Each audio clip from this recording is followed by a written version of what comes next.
So carrying on with some modifications, one thing that I'm a big fan of is trying to reduce any bolt snaps or double enders that are permanently attached to the D-ring. I find that when you have them, they have a habit of pinning the D-ring down, which can make it harder to catch. And what it's also doing is taking up a little bit of space and giving you another option of catching into the wrong thing by mistake. So I see it a lot with the low pressure inflators. So what I'm going to show you is how I actually attach my low pressure inflator to simplify that for me. Okay, so with the unit itself, I'm going to take off any attachment that's on there. I'm going to just put that out to one side. And what I'm going to use, I'm going to use a piece of bungee loop across here. Now, I'm going to take a piece of bungee that's thick enough to hold the weight. I've got two slightly different thicknesses here, and all I'm going to do is I'm just going to slide down the webbing to expose the gaps that are in the tri-glide, and I'm just going to see which is the big one, which is the one that I can get through. And there we are there, that'll do. And a slightly thinner one, I won't use that today. So depending on how you keep your webbing, I'll try and make mine in some kind of lasso loops. Just going to give myself a little bit of slack.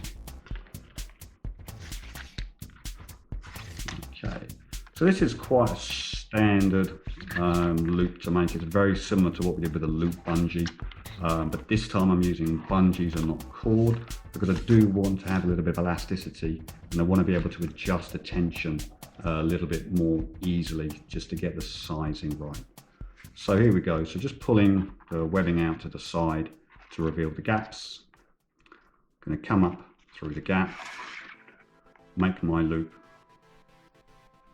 and come back down. So I'm going to have my fixed end.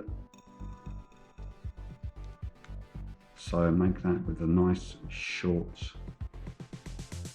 tail.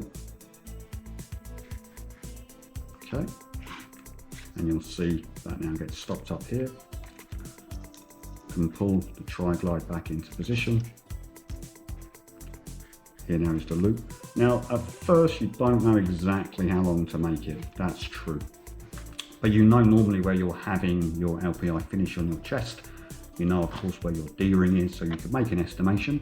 This is probably too long, but it's far easier to adjust it once you have the knots on the back. So what I'm going to do now is just cut off little piece of the excess.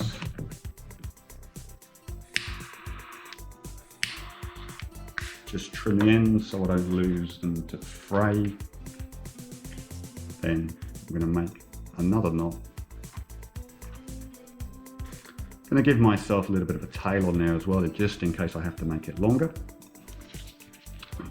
And what I've got for myself now is keeping the D-ring low profile, and keeping now the D-ring free to move with nothing actually impacting it or inhibiting it.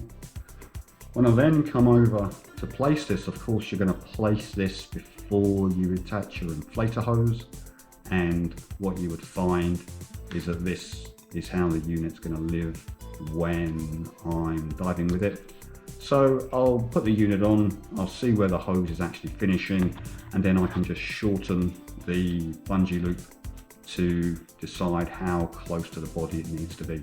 Of course it's a little bit of bungee as well, so if you make it a little bit tight, it means if you add an undergarment to a dry suit, you've got a little bit of slack to actually move that away from you as you do that. Okay, so once you're happy with the amount, you would just trim this off and burn that down. I'll leave that for now because I'm going to go take it diving and just see how long that needs to be.